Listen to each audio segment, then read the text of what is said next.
Welcome to another edition of the RF Video Shoot interview series. Today we're joined by legendary wrestler Steve Lombardi, better known as the Brooklyn Brawler. Thanks for being here today with us. Great to be here, man. Now you're legitimately from Brooklyn. You were raised in Bensonhurst, right? I was raised in Bensonhurst. I'm not going to give you the exact street names now because I don't want people going to my mother's house. Yeah. She still lives there. Oh, wow. What are your memories of growing up in Brooklyn at the time? Oh, I have great memories, man. It was a different time in Brooklyn. It was more or less controlled by organized crime, and certain people lived 4 and 5 doors away from me, which I'm not even going to say their names. Right. But I remember one time this one person came up to me, and you would know who he is. They're actually doing a movie about him right now, and he asked me to go get some cigarettes for him, and then I said, well, they won't sell them to me. He says, you tell them they're for me. And when I said his name to the person, I was 14 years old. They gave me a whole carton. He said, you tell him it's on the house.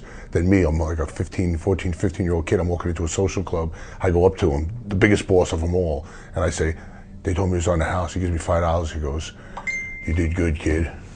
Wow. And my mom got mad because I won the house, and I said, that's what I want to do. Oh, you wanted to get it? Yeah. Yeah. That's kind of a bad business, but... And you kind of figure out who it was, too, right? Right. I have an idea. Yeah. What are your thoughts on how Brooklyn has changed and become a haven now for hipsters? Has it become a haven for hipsters? A lot of the pop culture guys have. I see a lot of Chinese and Russian coming in. It used to be basically an Italian neighborhood, and I could say my whole block was Italian. Now that I go to my mom's house, it's the same house I grew up in, and it's all Chinese and Russian. Wow. It's just changed. Did you prefer the old gritty days, or do you like Brooklyn now? I like the old gritty days. Yeah. When you get a parking space in front of the house. Right, now it's... You can't get a spot now. What age were you when you first discovered professional wrestling? Well, me and my brothers, we used to always look at wrestling magazines. I was probably like 14 or 15 years old. We used to see Bruno Sammartino, Superstar Billy Graham, the Valiant Brothers, Chief Jay Strongbow. I never thought in a million years that I would wrestle every one of those guys later at the end of their careers. That is crazy. Yeah, it's wild. Did you go to the Garden? I went to the Garden. Oh, no, my first wrestling match ever was at the Garden. Who took you? Did you go by yourself or your family? No, I was like 17, 18, and some buddy of mine gave me some wrestling tickets, and he goes, hey, I'm not going to use these tickets. You want these tickets? And then I go to the Garden, and we're hanging out. We're drinking a bunch of beers in the Garden. We get a buzz on. We're feeling great. This guy next to me goes, hey, these wrestlers, they go hang out at the Savoy. He says, it's about 4 blocks from there. After the show, you want to meet these guys, you go to the Savoy, and you can meet them. You can talk to them. I mean, they're great guys. I go to my friends, let's do it, man. Let's go to the Savoy. So we're walking, because we took the train. So we start walking towards the Savoy. I see from a distance, I go, there's a guy standing outside the door taking a piss. I guess when I get closer, it's King Kong Mosca. I said, holy shit, it's like I'm walking into Animal House here. Right. Like, he didn't even care who was looking at him. He's just taking a piss in front of everybody. And I said, I didn't care because I was crazy back then anyway. I walked in there, started going, I went up to Mr. Fuji. I said, Mr. Fuji, it's my first wrestling match. Can't you see we're talking? You know what I mean? They blew me off. They blew me off. So I started going to wrestling matches every single month because the Garden was running like every month. Right. So then after a while, I go wrestling match, Savoy. Then before you know it, I got to know the guys. Then they got a first name basis with the guys. And then one day, Arnold Skolin, out of all the guys, goes, hey kid, I heard you want to be a wrestler. I don't know if Arnold Skolin took an interest in me or he was just the most drunk there. You know, but he goes, show up in Shirley, Long Island. He goes, but come early. So I said, yeah, fuck yeah. I go to Shirley, Long Island. Me and my buddy, we would drive up there. I go there, we're early, all the wrestlers are just pulling up. He goes, Saito, take the kid in the ring. Mr. Saito, remember him? Yeah, of course. He takes me, he gives me a belly-to-belly, suplexes me. Then he goes to all the boys. Snook is watching, Ray Stevens is watching, everybody's around the rings. They're all watching. He turns around and he goes, heavy. And I thought, wow, yeah, I've been working out, man. It's heavy. I thought it was a good thing, but anybody who knows wrestling, that's a bad thing. You sandbagged him a little bit. Yeah. Well, I didn't on purpose. Right, you didn't know. I was never been in the ring before. Right. I said, it's the same for me, man, because my ribs were killing me and shit, and then I just kept going back. It was like I got hooked on it. Just kept going back. Who was your favorite guy growing up watching? I like Bruno Sammartino. Bruno? Okay. I actually got to wrestle Bruno Sammartino, too. Yeah, you mentioned that Bruno Sammartino was your favorite wrestler growing up. In your opinion, who was the greatest WWF champion in that era? Well, Bob Backlund was pretty over. I mean, when he came out in that red, white, and blue jacket, and I was kind of like, I believed in him because I was still not smart to the business. Right. So to me, it was just like, wow, he's a real athlete. Nobody can beat this guy. And my favorite of all time ever, Adrian Adonis. Great worker for He was great, man. And then when they put him with Murdoch, what a tag team. Then I got to wrestle both of those guys. Wow. I wrestled everyone. Explain to the fans who are younger how important the shows at MSG were in that era. Anybody that didn't experience MSG and wrestling has not been to a true wrestling match. And MSG was like the mecca, the greatest arena that you could ever wrestle in front of. And everybody always dreamed about wrestling in Madison Square Garden. But not many got to do it 100 times. Now, you studied biochemistry before getting into the business. Talk about your background there. How did you find that out? I know everything. Well, I grew up in Brooklyn, New York. I went to St. Bernadette Elementary School. And then from there, I went to New Utrecht High School, which they use the exteriors for Welcome Back, Kotter. Right. So I'm a legitimate sweat hog. And I was a kid across the street drinking quarts of beer, you know what I mean? I never liked school. I hated school. But I passed. It was always easy for me, but I wasn't crazy about it. So then I go to St. Francis College downtown, and I'm going to be a medical technologist. You know why I'm watching Quincy? I like the Chinese guy, you know, all the shit he's doing with the autopsy. Right. I don't know. My life is just like weird that way. I see the guy on TV, that's what I want to do for a living. So now I'm doing biochemistry, organic chemistry. I'm hating every bit of it. That's when the Madison Square Garden came up.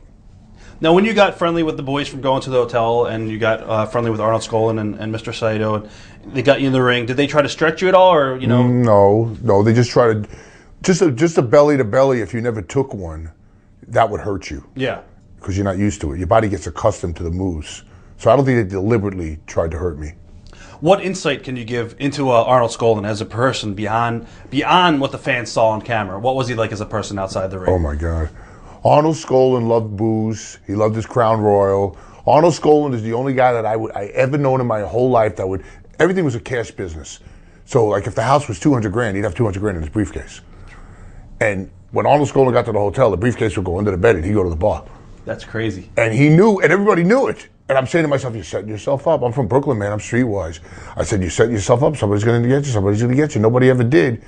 But Arnie was a funny guy, man. He was just, he loved eating. He loved like Italian restaurants. He loved this whiskey.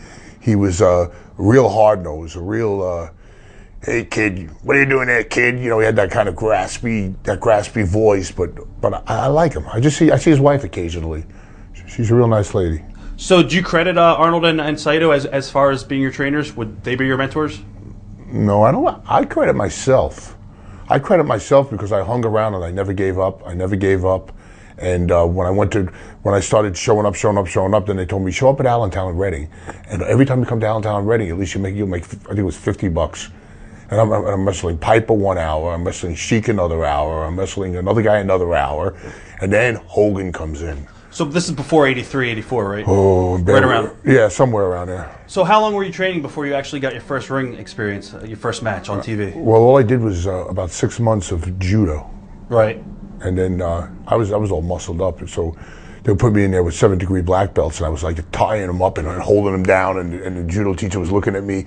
And then one day I bring a wrestling magazine, and I showed this 7th-degree black belt teacher a wrestling magazine with a guy in an abdominal stretch. Then he shook his head and he was just like, I think you better go back to the people that you know. Because he knew that wasn't a legitimate hold. Was it hard for you to get the trust of the locker room, being a fan, and then getting into the business that way? No, but I never really was a fan. When I first got in there and I started going to the Savoy, to the bar, it wasn't long after that I was in the ring with these guys. So I didn't. I never had a problem. I never had a problem with a rapport with the boys. I always got along with all the boys. Did anybody take you under the wing and try to smarten you up?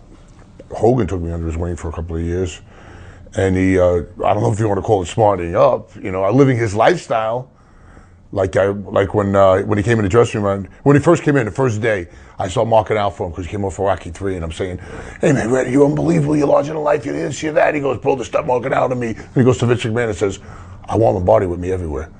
Now, I'm the young kid in the dressing room. Now I'm in Lear jets, limousines. We're doing the Love Boat. We're like movie stars. Any jealousy from the rest of the locker room? Because he told me, he goes, brother, when I do this for you, brother, you're gonna be with me. Everybody's gonna hate you. He goes, all the top guys are in the back of the plane. You're in first class with me. Yeah, well, it wasn't good. Well, it was good because the money was good. The money got better, but I don't know if it was healthy. Well, he didn't teach me a little thing called taxes. Right. You know what I mean? So I'm making all this money. And now, before Hogan comes in, I'm going to backtrack a little bit. Talk about how the WWE office was run at that point. Vince Sr. was the owner. Who's calling you for the who's calling you for the bookings around this point in time? Was it Arnold just telling you? No, Vince's father was just getting out of the picture. Okay. Who I did meet him. He was a really nice guy. Completely conservative guy. Respected all the territories. He always kept like about 6 or 7 quarters in his hand. He would always flicker them up and down. And then Vince took over. What they would do is they would just give you a sheet of paper, and it would just say like Hazleton, Scranton, and the date. Gotcha. And then you would be on those towns. Okay. Compare how a locker room at a show was run then compared to today's WWE, and in which way, in your mind, works better. Okay, let's use, for example, a battle royal. In my day, way back then, they would say you're 1, you're 2, you're 3, you're 4, you're 5. Now they would say, okay, the first guy goes for a clothesline, he ducks it. Okay, he does this, and then the other guy comes in, and then he accidentally almost goes out. I think it was better back then. You like calling it in the ring? It's not calling it in the ring. Just remember the guy before you that goes out. Why do we need to do certain moves? Because it's not going to work out anyway. You got to listen to the fans and see what they want too, right? Yeah. Favorite memories of Gorilla Monsoon? Oh, great guy. Gorilla Monsoon was a good guy. He very respected in Vegas, and he actually wanted to be my best man when I got married. He wanted to come to Vegas, but I never did it. I just jumped on a plane. But he, very classy guy. Very respected in the business. When I look at his old matches, they're not exactly textbook matches. Right. But he was a good guy. Memories of working Sweet Hansen? I never worked with Sweet Hansen. You never worked That's with one Sweet? guy. I met him many times. Actually met him at the last Hall of Fame. Good guy. No, not Stan Hansen. I'm talking about Sweet Hansen. Oh, Sweet Hansen. I forgot Hansen. Sweet Hansen. I wrestled him. He was just like kick and punch. Right. It was just, oh yeah, Sweet. I forgot all about him. He's dead now, right? Yeah, he passed away. No. Talk about the importance of a preliminary wrestler in those days in terms of building up the card. Preliminary wrestlers are a lot more important than people think. They say, oh, enhancement guy, jobber, this and that. Without the enhancement guy, you don't have the top guy. The enhancement guy enhances the top guy. And like I said before, I said, Razor knew that I knew this. When all these new guys came in, everybody would get scared. Oh, they're going to take my spot. They're going to take my spot. I knew there was more guys for me to put over. You know what I mean? And make them look good. Then they put me in there with these bodybuilders. They look like robots no matter what they do. I tell them to push me off, it looks bad. You know? But then you get these guys that can do a bunch of stuff like Brady Boone and remember him? Yeah, Brady Boone. Yeah, the cat gimmick. Oh yeah, he says, "Oh, you just throw me in. I'll do a double flip. I'll do this. I'll go to the top. You come behind me. You do this." When a guy can do a lot of stuff, I'll be there for him. Right. Why do you think the art has been lost today, as far as like using preliminary guys? And do you think it ever could come back? I don't know if it will ever come back for them to use preliminary guys again. I think it should. I think once we had the wars between Nitro and Raw, I think somebody didn't tell somebody that the wars are over and all we're doing is competing against each other. What we used to do is a main eventer wrestles enhancement guy and main eventer wrestles main eventer on a pay-per-view. Now it's like every show is a main event. Every show is a pay-per-view. Yeah. Every Raw, a top guy wrestles a top guy. It was never like that. You like it better now, or you like it back old school? Oh, old school. Of course. Old school. You made your TV debut October 29th, I believe, 83 against the Iron Sheik. Memories of working on TV the very first time? Well, actually, that's not accurate. I wrestled Ivan Koloff for my first TV match, and it was crazy. Sheik was the first one that stretched me. But Ivan Koloff, I just talked to him about 2 or 3 weeks ago at an autograph session, and he...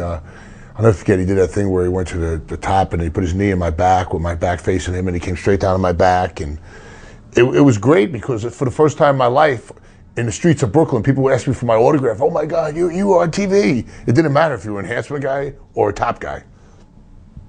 What about the Iron Sheik? You have to have some great Sheik stories. Oh my God, the Iron Sheik. The Iron Sheik was too much.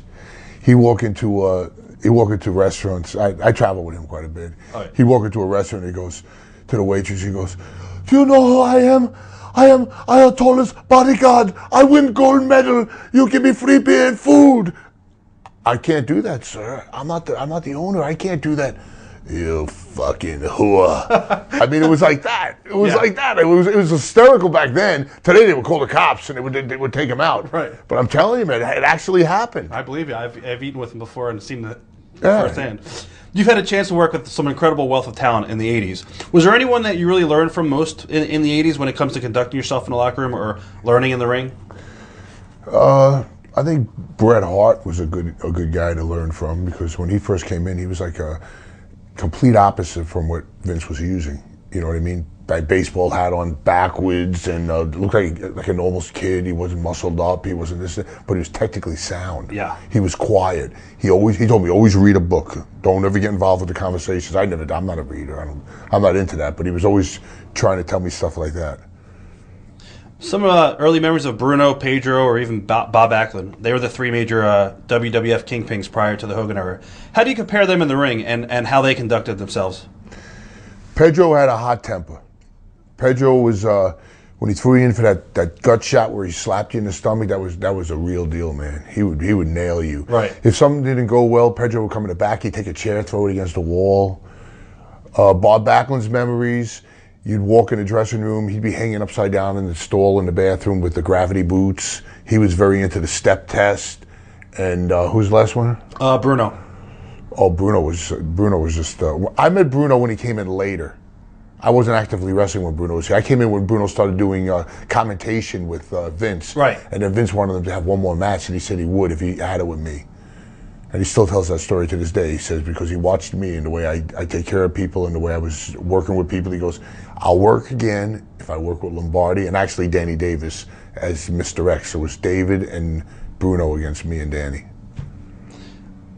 Who was the most important out of the three when it came to business? As far as what? The business as a whole. Who do you think who did the best? Smartest? Yeah. Out of Pedro, Bob Backlund, and Bruno, I would say Bruno had the biggest name of them all in the North. As far as smart, I don't know what they do with their money, so I don't know. I'm sure they all did well. Bob Backlund, he said he never bought furniture for his house. I can believe it. He bought an oil truck. Bob Backlund's a guy that you could put him on a desert island, he'll make money.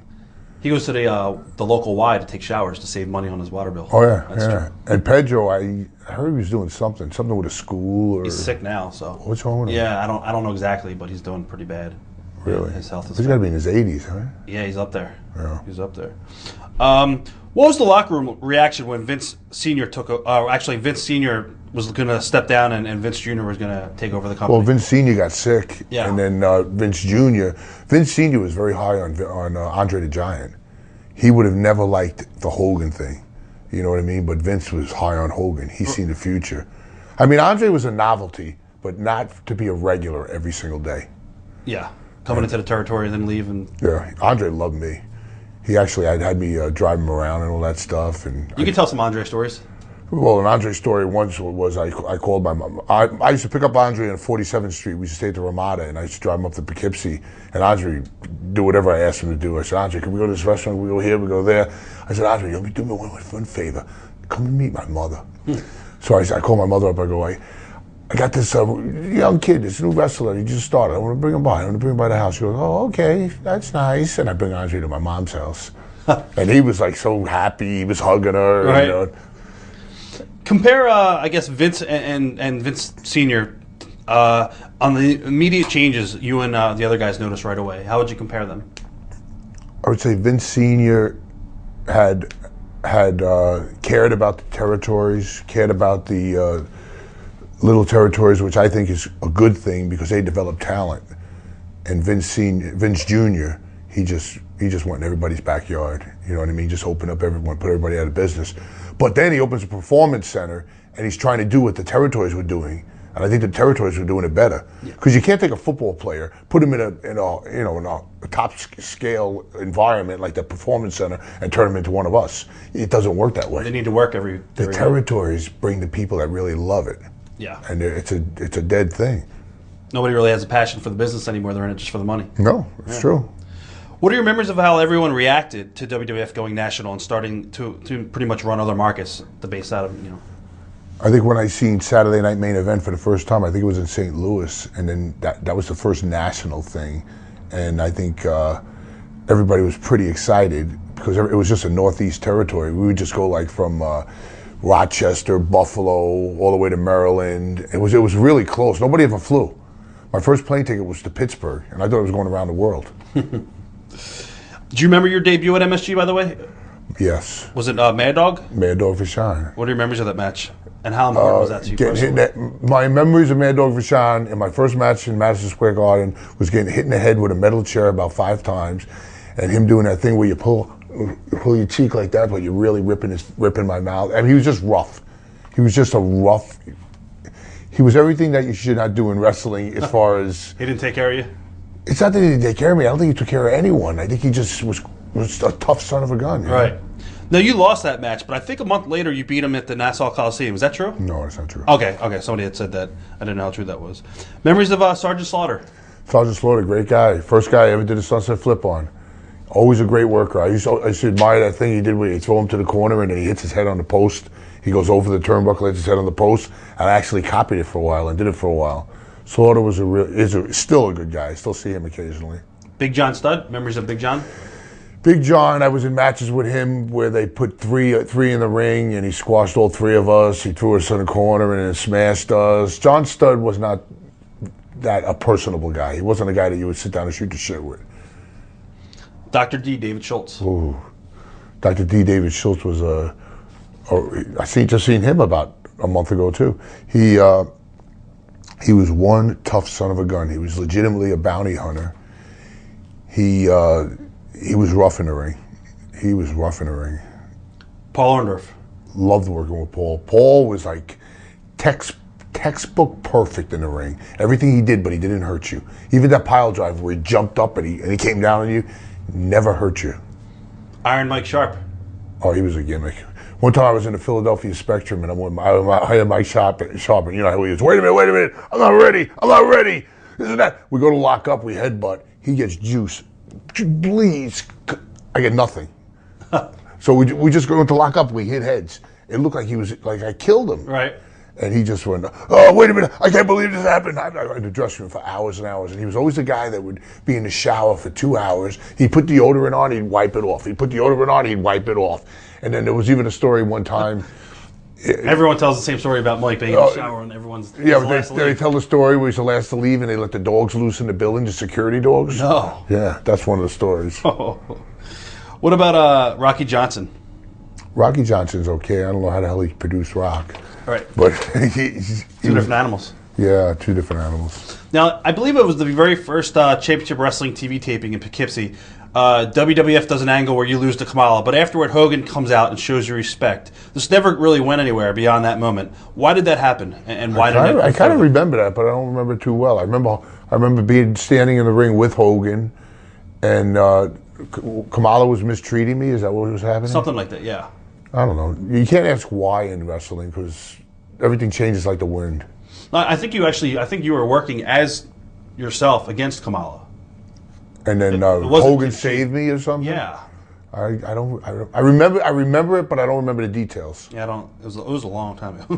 Thoughts on Hulk as a person and a performer? Obviously, you were close to him. Great person, Hogan. I don't have a bad word to say about Hogan. Always a great person. Always proud to be with him. Love to walk into places with him.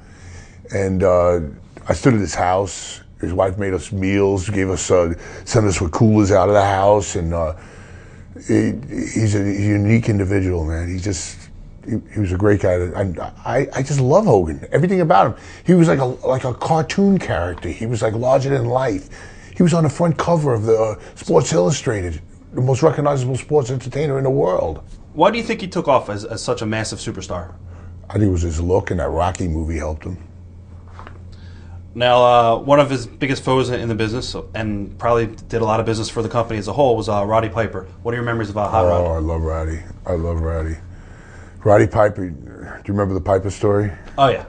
Oh my God, I'm in Texas with Roddy Piper. We're driving down the road. He goes, let's stop at that bar right there. He goes, I want to get a drink. There's about 100 Harley Davidsons parked right in the front.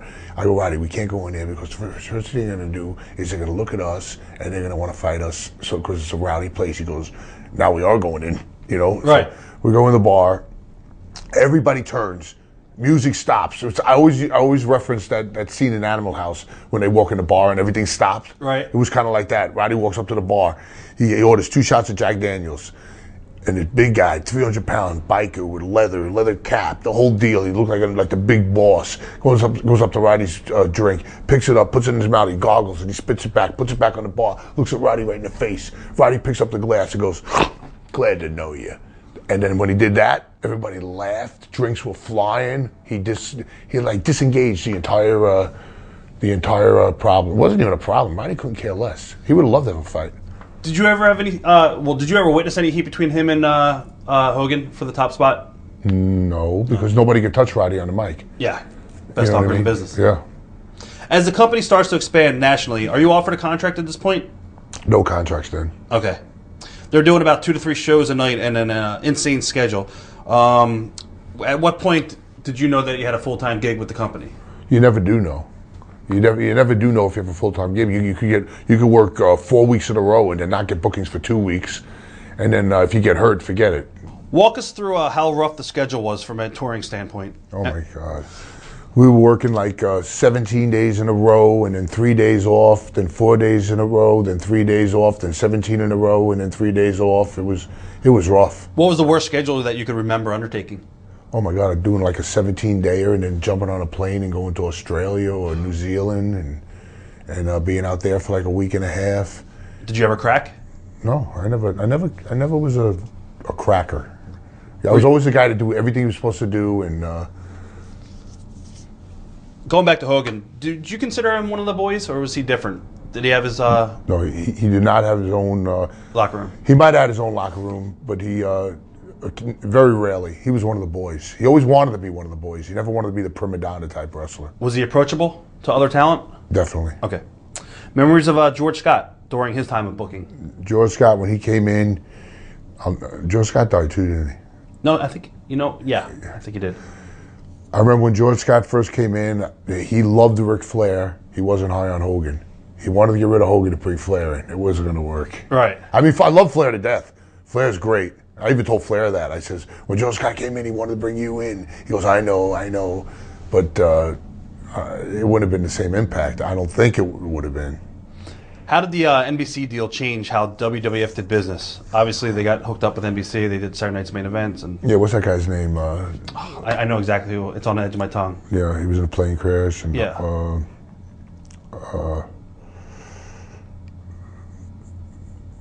I forgot. Oh, yeah, I know. I think the whole NBC thing was great because they would get like one shot a year or something like that in Saturday Night Live spot. Yes. And who doesn't want to be in business with NBC? How does Vince change as the company became bigger and had more success? It's like there was lightning in his veins. It's like he became like, I want this. I remember the first day he says, we got to go live. There's nothing like live. So all the guys from Memphis, they were like, so what? All of us were like, no. You know, because we know if we screw something up, you know what I mean? It stays. But the guys in Memphis always worked live. Was Vince approachable to you at all, or did you not really have any dealings with him early on? Early on, yeah. I didn't have much dealings with him. Okay. Memories working with Terry Garvin and Pat Patterson? They were always there, always respected by Vince. Nothing to... What made Pat Patterson so talented at finishes? He just had a natural instinct about not giving the people what they expect. Always swerving people at the end. Memories of J.J. Dillon? J.J. Dillon was a very conservative kind of guy. Wasn't really... You would never think he was a wrestling person because all he was, to me, what he was he was a wrestling person, the Four Horsemen and all that stuff, but he was more of an office guy. He would do paperwork and stuff like that. Back in the 80s, as a wrestler, everyone wants to be world champion. So were you happy with your role, or did you want to be used more? No, because I knew I had longevity. You knew your spot. I knew my spot. I knew longevity. I knew it didn't matter. I mean, if it was not predetermined, it might have bothered me. You weren't like one of the guys that would go to the office and say, "Hey, try to push yourself to management." I did a few things. I came up with that Abe Knuckleball Schwartz gimmick, and I approached it to Vince, and he liked it, and it didn't last. And I did Doink for a while, and I did the Kimchi with Kamala for a while. But, right. But the only one I went to Vince with was the Abe Knuckleball Schwartz. Okay. What was the proper way to conduct yourself in the locker room during that time period to keep you from getting any heat? Just pretty much stay to yourself? Yeah, just stay to yourself and let people lock your bags up in the rafters, and people ribbing was on. Who was the king of the ribs, Henning or Fuji? God. No, I would say Marty Jannetty, Davey Boy, Henning, Owen Hart, master at ribs. Right. And some serious ribs. Any ribs that stick out? Yeah, well, one of the ribs, like I told in the podcast, I was telling about the rats. And ring rats? No. No. The rats that they fed to Jake Snake. Yes. They used to carry them around in the fish tank and all this, and I didn't even do it. I told Marty to see. I see all these guys all the time. I said, Marty, I just put you in this podcast. I said, remember the thing with the rats? He goes, yeah, man. He goes, you did it too. I didn't do it. I said, I was in the room with you, and I got the heat for it. He turned it over, and the rats scattered all over the building, and then the company got like a $16,000 extermination fee. That's crazy. I'm telling you, but the boys, like the Chief Jay Strongwell used to say, the inmates run the asylum. They don't now. I was going to say that. Yeah. They don't now. Memories of some of the other preliminary talents from the 80s era, and do you think that any of these guys should have been given a stronger push, like Paul Roma? Paul Roma got a little bit of a push with Hercules. Yeah. And, Power and Glory. Yeah. Barry Horowitz, they gave him a little push with, what's the name? Candido. Yep. And what about like guys like S.D. Jones, Terry Gibbs? Well, Terry Gibbs didn't last very long. He wound up quitting to go to US Air in Pittsburgh. S.D. Jones, believe it or not, when I was young in the business, I looked at S.D. Jones the same way I looked at Pedro Morales, like he was one of the guys. Yeah. And you always thought, if you watch him on TV, you always thought he had a chance too. Yeah. George Wells. Oh my God, George Wells. Is he still alive? No, I don't think so. I think he passed away, yeah. Yeah, George Wells was a good athlete. Stevie Affi. Stevie Affi, oh my God. Stevie Affi, I always say, he's the only Samoan that can't work. I always say that to all the Samoans. Jimmy Powers? Jim Powers, I used to wrestle him a lot. I used to like working with Paul better than Powers. See, I don't want to, not to get all heated shit, you know what I mean? I don't want to. I hear you. Lanny Poffo. A good guy, I still see him. I just seen him about 3 or 4 weeks ago. Now, a lot of people talk about you being used as a measuring stick. You know, Vince would put guys in the ring with you to see if they could go. When a guy would come into the territory for the first time, they would say, put him with Steve Lombardi. What are your memories of working with Ultimate Warrior in his WWF debut? Ultimate Warrior, I love Jim. Ultimate Warrior was green as grass. I mean, he would run to the ring full speed. He'd be blown up when he got in the ring. Right. But he had muscles coming out of his muscles. He would shake the ropes. If you knew how to do it, and I figured out how to do it, you could get the guy over. He comes in the ring, let him get his breath, stay away from him. So as soon as he gets his win, you know, do a push-off with him, start pounding him on the back, let him do his shake of the rope thing, you know what I mean? And then he used to pick me up, and then he used to drop me, and then do a splash on my back. And I wrestled him like 47 times in a row. And when he came to the Hall of Fame, he started crying when he seen me. I walked into his dressing room. I said, Jim, he goes, I was just thinking about you. He goes, oh my God, you're the only one who didn't knock me in a DVD. He goes, and all the abuse I gave you, he goes, you never said nothing. He says, you took every bit of it. He goes, you were great. And he goes, and I'm going to tell that one thing that you did. One thing that you did, I'm going to bring it up, so you better be prepared to stand up at the Hall of Fame. And the thing was, they told me they're going to tell Jim to do a job for me to test his attitude. And I told Jim, shut your mouth. Just do it, because they're testing your attitude. Did he do it? Yeah, he did it. And I brought that up with his wife, and I talked to his wife about it. And I told her that would be our secret forever, but then I put it out on the podcast, and I put it out on this now. But I don't care. Because like I said to Jericho, did I do the right thing or did I do the wrong thing? And Jericho says, you obviously did the right thing. He became a big star. Yeah. He goes, if he didn't want to do it for you, then maybe they wouldn't have pushed him. Yeah. I don't know if I helped him or hurt him. He would have got there anyway. I don't know. Yeah, Nobody knows. Yeah. Nobody knows. But I told him, you can't say this on the stage at the Hall of Fame because I'm presently working for the company, and the company's going to say, oh, we can't let Lombardi do anything because he's going to tell the person, you know. Right. That's the way I was looking at it. What do you think about his untimely passing, like a couple days later? Oh my God! I got a picture of me and him the day before he died. It's horrible. It was horrible. Do you think it was the excitement and all the stress from that weekend that led to that? Possibly. I mean, he was holding all this in, bottled in for years and years and years, and he finally comes, and I don't know if he truly forgave everyone. You know what I mean? Even though I don't know if there was any merit to his forgiveness. I don't think they did anything to him.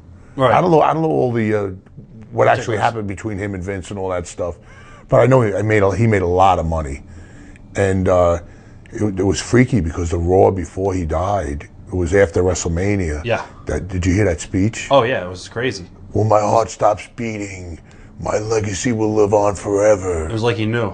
Yeah, it's almost like 2 days he predicted his death. I wonder if he knew that he was sick and just didn't tell his family. I don't know. Yeah. But I tell you one thing, when he hugged me, he was all skin and bones. You actually got to work a little bit of a series with Paul Roma. Were you surprised that, I guess he cracked the top tire? Paul Roma? Yeah. Paul Roma was always a great wrestler. I mean, he was a great mechanic. He could do things other people couldn't do, but he always had this. I don't know. He was just more like Jim Powers was more humble than Roma.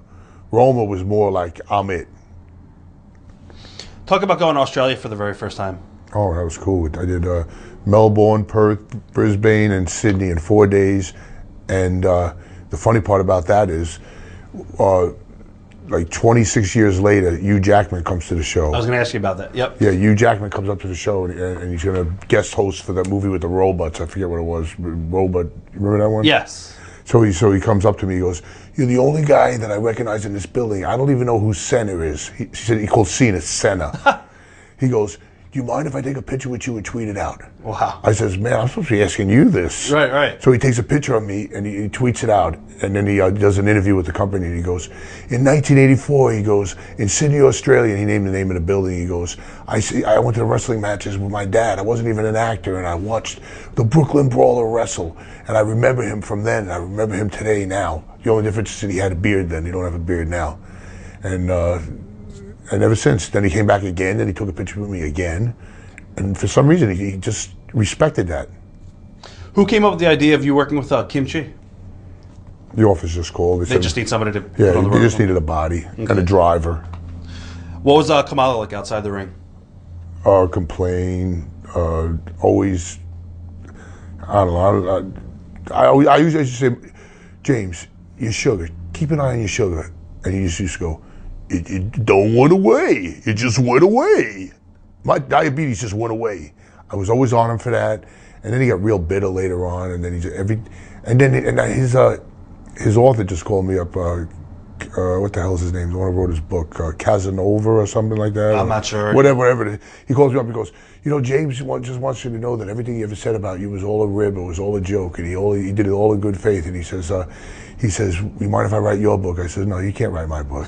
I'm not going to have you write my book." Right. I said, "If anything, I don't want you on a show with me." And he goes, "No, I'm telling you, don't hold it against me." I said, "Kamala said in his book that I took care of all his money. I made more money than him, and I paid him." I mean, that's a right. That makes no sense. No. I was actually going to ask you about Payoffs because I did an interview with Kamala, and he was talking about he found out somehow he went to the office and got to see receipts of the Payoffs when he was working with Hogan, and how he was really upset with Hogan making more money than him. Oh, please. All I remember was him showing me every single check he got. "Kimchi, my check's a little down, $22,000 this week." And he used to call me up. He used to go, "I'm lighting a cigar with a $100 bill now." I said, "James, I only made $2,200 this week." He goes, "Oh, come on now, Kimchi." I said, "I worked twice." Right. He goes, you can't expect it." No, he made a fortune. Did you get bigger payoffs when you were working on top with Hawk, or was your pay pretty much based the same? When I was working, I wasn't working. Oh, you mean when Kamala was working with Hogan? When you were on a Hulk Town, you would get more money. Remember working with King Curtis who was Oh, managing as Curtis. the Wizard. Oh my God, he was a character. Yeah, I went to Hawaii and I ruined my whole vacation trying to hook up with him. You know what I mean? Trying to. Oh man, he wore the same, like, I don't know what you call it, like a dress. Yeah. And I'll never forget. He goes to Hogan one day. He goes, "Big man, I want to take the big clothesline tonight. I want to take the big clothesline." He goes, "No, Curtis, I don't want to hurt you, man. I don't want to do this." He goes, "You throw me in, I'm going to take the big clothesline." Hogan throws him in, and right before Hogan does it, he throws himself on the ground. I mean, he just like chickens out in the middle of the move. Right. He was a character. Now, when you, actually, Kamala went babyface, and you had a chance to work him. Memories of those bouts working with him? Oh, I enjoyed working with him. He used to leapfrog, and yeah, I remember that. I used to whip him with the whip, and then all of a sudden he turned to me. He got upset at me, and then all of a sudden I started working with him. But I really have nothing against James, to be honest with you. I made a lot of money with him. Definitely did. Who came up with the Brooklyn Brawler character, and what is your reaction when it pitched? When it's pitched to you? I think Bobby Heenan was influential in the Brooklyn Brawler because I think he came up with the name, and then he did. What it was Bobby Heenan was managing Haku and Rude and Kurt Hennig, whoever he was managing. He had Terry Taylor, who was the Red Rooster, and then Terry Taylor had nobody to work with, so they had to create somebody for Bobby Heenan so that Terry Taylor could keep busy, and Bobby Heenan chose me. Going into that angle, memories of the angle, and what were you told about that storyline going into it? When I became the Brooklyn Brawler, I was told that you're going to be this really tough guy from Brooklyn.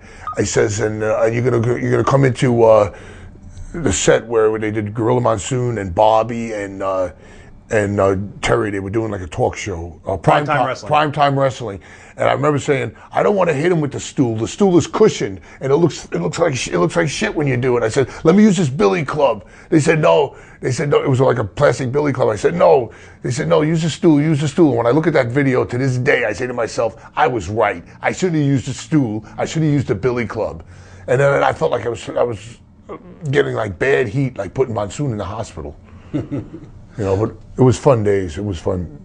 Was there any promises made to you around this period of time when you're starting to get a big push and working with Terry Taylor? There's never promises. You can't. Vince will never come up to you and say, "I'm going to make you a big star." The people make you a star. What was it like working with Terry Taylor? Terry was okay if he was going over. If he was doing the job, he was a little bit sour-faced. Yeah, a little sour-faced, and then he used to always go, "Well, Chief," I would say Chief because he was the main agent back then, Chief J. Strongbow, and he would say, "Well, Chief, I'll go over, but I refuse to get over." He was just like a comedy guy. Now, do you think that Terry had a lot of heat on himself coming into the company because of his prior job with Mid-South? I don't think so. Okay. I never heard nothing about Terry when he came in. Now, you got to work a little bit with Bobby Heenan, probably one of the best managers in the business. I love Bobby. What are your memories of Bobby? Bobby was a funny guy, man. I just talked to him about a month ago too. He, for some strange reason, he comes up to me and he goes, "Let's go outside." We were in Hershey Park Arena, and he goes to me, "You see that mud over there? Go roll around in the mud." I said, "Bobby, what are you talking about? Roll around in the mud?" He goes, "You're gonna be a dirty kid from Brooklyn who just came out of the streets to wrestle." And I'll never forget. My mother used to get upset. She used to say to me, "Why do they portray you like that? Why your clothes are ripped? You're all dirty. You're making me look like a bad mother." I'm saying, "Ma, it's a gimmick." Right. I mean, but she didn't understand back then. Because back then, people really believed it was real. They really did. It's like today we call it sports entertainment. Today we say, "Oh, we worked an angle." Like, I mean, that's the way it is. What do you think what made Bobby tick as a performer? Bobby had the gift of gab. Bobby was like showbiz, you know what I mean? He was like Bob Hope. He was like, he was the king of the one-liners. And he had perfect timing with it. He worked great with Gorilla. And he never finished high school either. He was pretty much self-educated. Oh, I didn't even know that. Yeah. Oh. What advice did he offer you as a performer? Did he ever take you under the wing and teach you different things that he learned?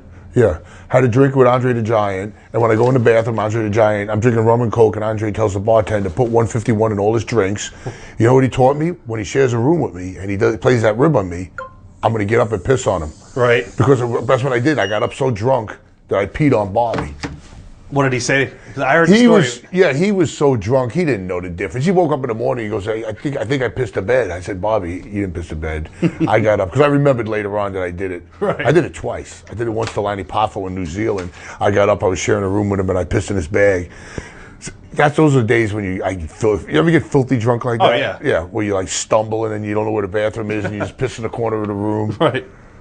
If you could have a choice of being managed by any other roster of great managers over the years in WWF, who would you have wanted to work with?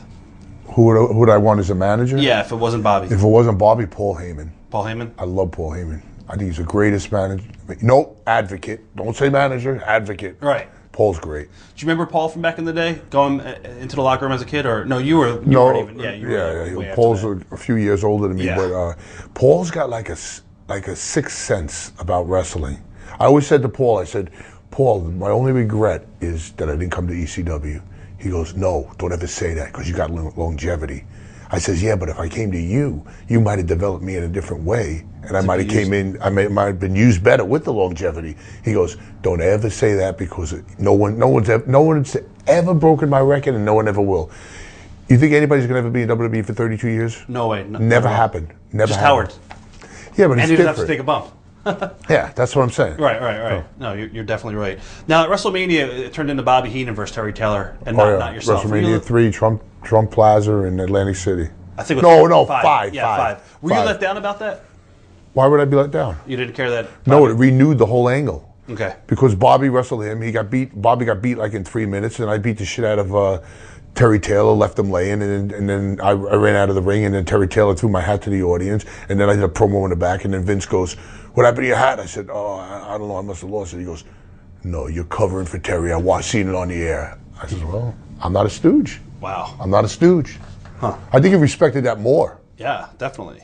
Were you let down when you went back to just working prelim matches after that storyline, or was it more important for you to get a big push or to have regular work for a long period of time?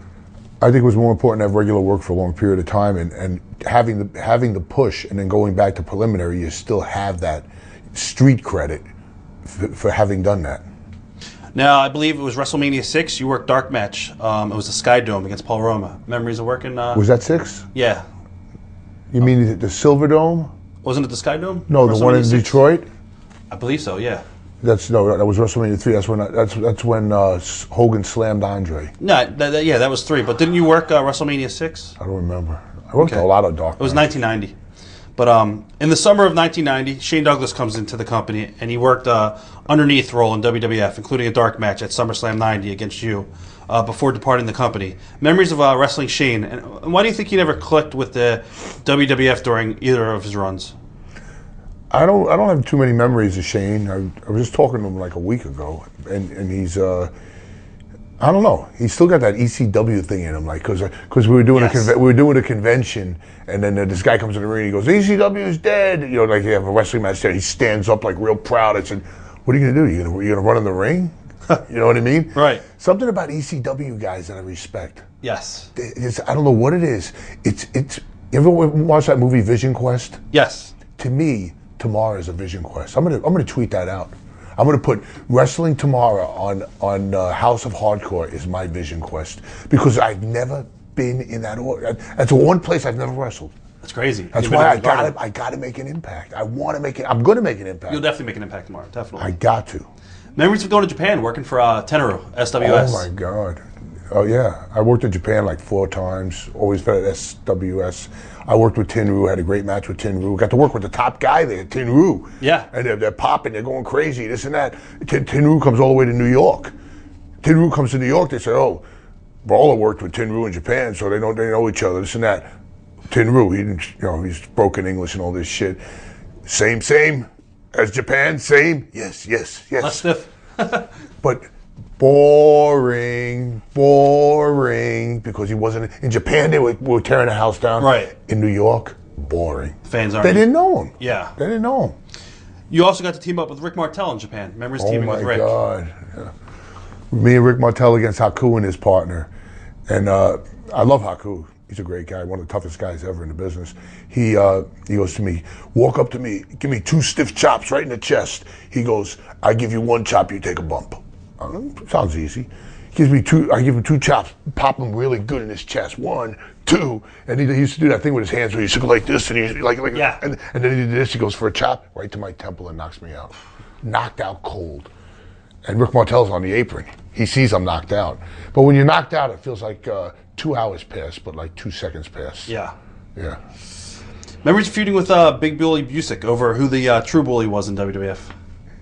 I don't know. It made me look pretty good, man. I wound up chasing him all the way back to the dressing room, and he wound up leaving. You sort of turned babyface at the end of the run. Was that a planned thing to test you and see how you would work in at that role, or no? They just did things. They didn't. I don't think they had plans. Memories of Ric Flair coming into the company. Ric Flair was always a classy guy. You know, Ric Flair would always be the one that would come in a bar and say, "Everything's on me." You know what I mean? Flair's just he's a great guy. You should have seen him the other day in Charlotte. I was in a convention. He walks into the convention. It was like the president of the United States is walking into the convention, you know, and he's strutting in. Right. But this guy could have made like $5,000 in pitches like in 2 minutes. Oh yeah. You know, it's unreal. Memories of the launch of Monday Night Raw, and how did that change the company? Oh my God, the launch of Monday Night Raw, was that in the Manhattan Center? Yeah, Manhattan Center. I think I wrestled in the first Monday Night Raw. I think I was very nervous about it because it was live and everybody was worried. And if I'm not mistaken, I think I might have wrestled Tatanka on that. I'm pretty sure. It was exciting, but yet nerve-wracking, thinking like, we're not used to this. You know, if we screw something up, you always have to edit it out. Right, this is live now. No more editing. A lot of pressure on you? Yeah, pressure not to make a mistake. All right.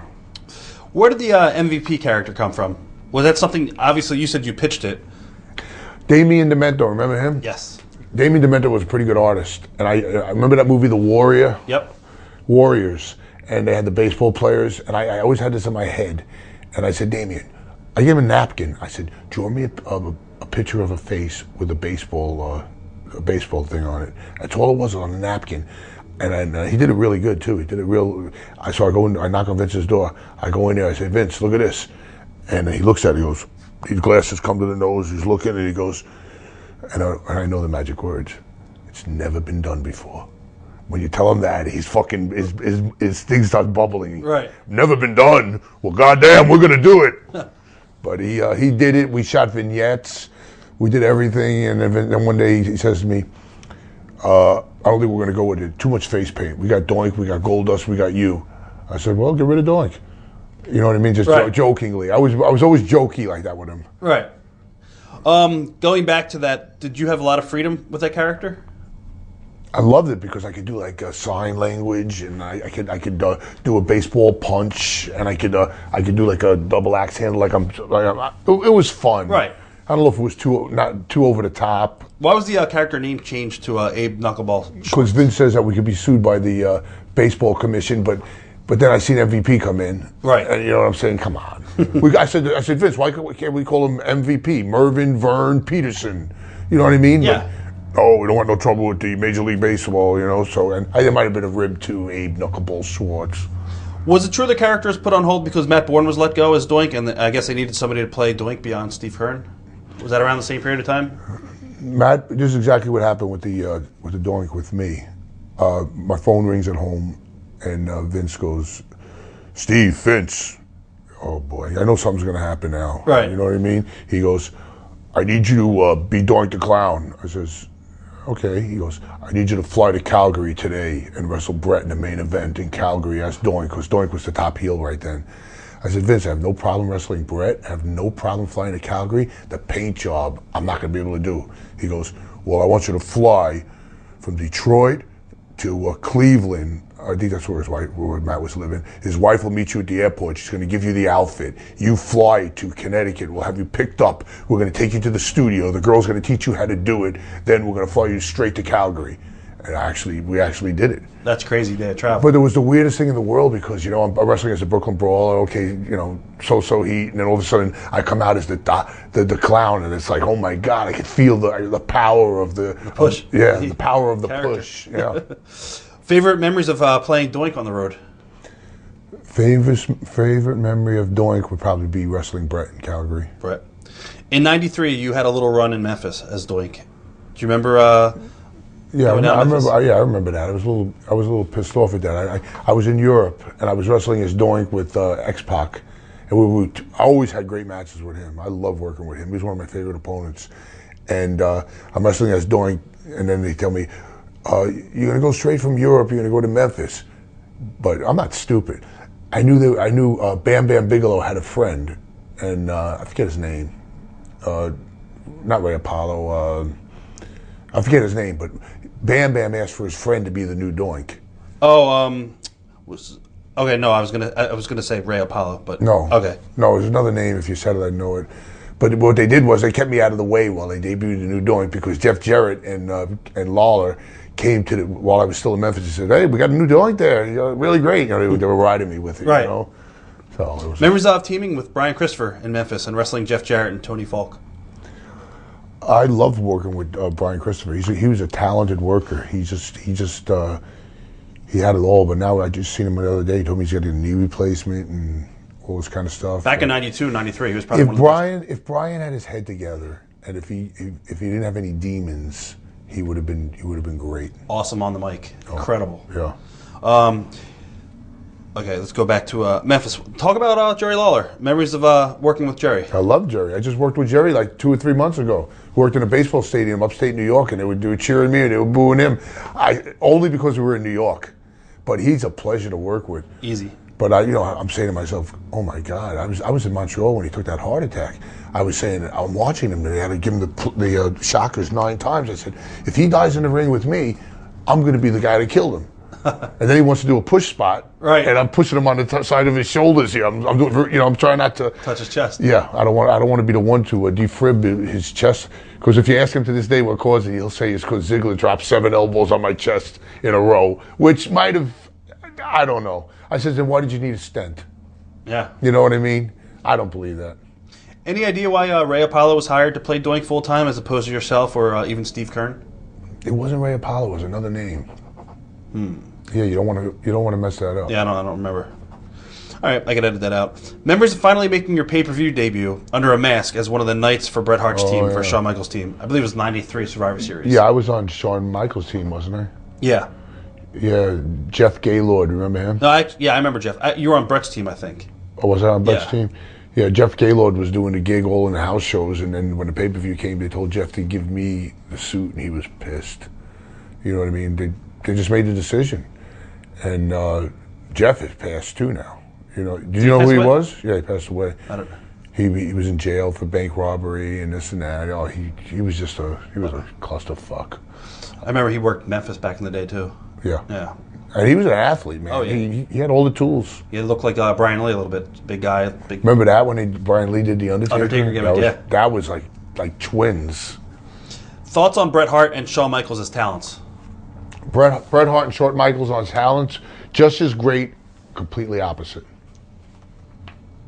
Who was right when it came down to the Montreal situation? No one will ever know.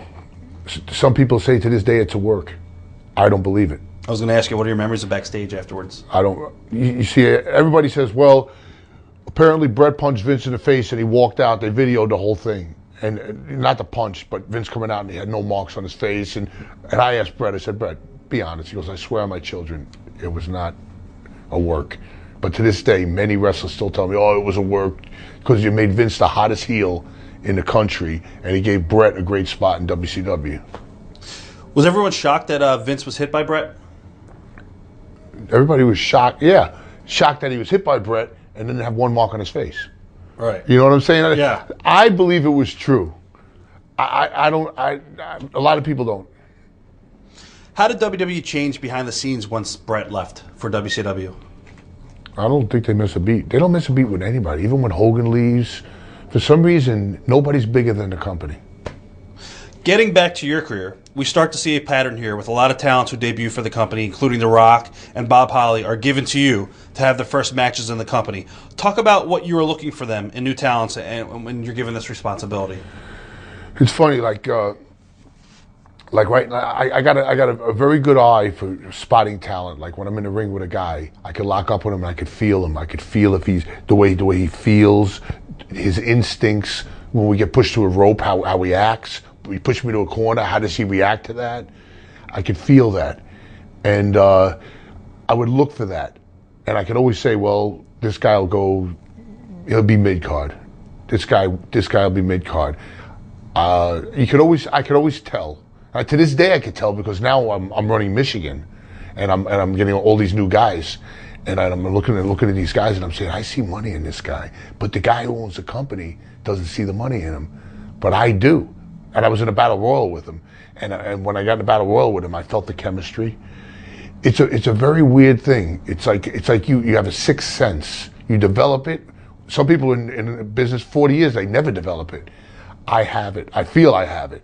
I feel I could tell if a talent can make money or not, and if a talent has talent or not. Were you ever wrong about it? Did you ever get in the ring with somebody and be, this guy's going to... Well, I was wrong about it in the fact that if I told Vince that I felt someone was a ringer, he give him the push, but that they didn't work out later, I'm wrong about it that business-wise they didn't work out. Right. So I wasn't wrong about that they didn't have potential because they were never given that opportunity to go that far.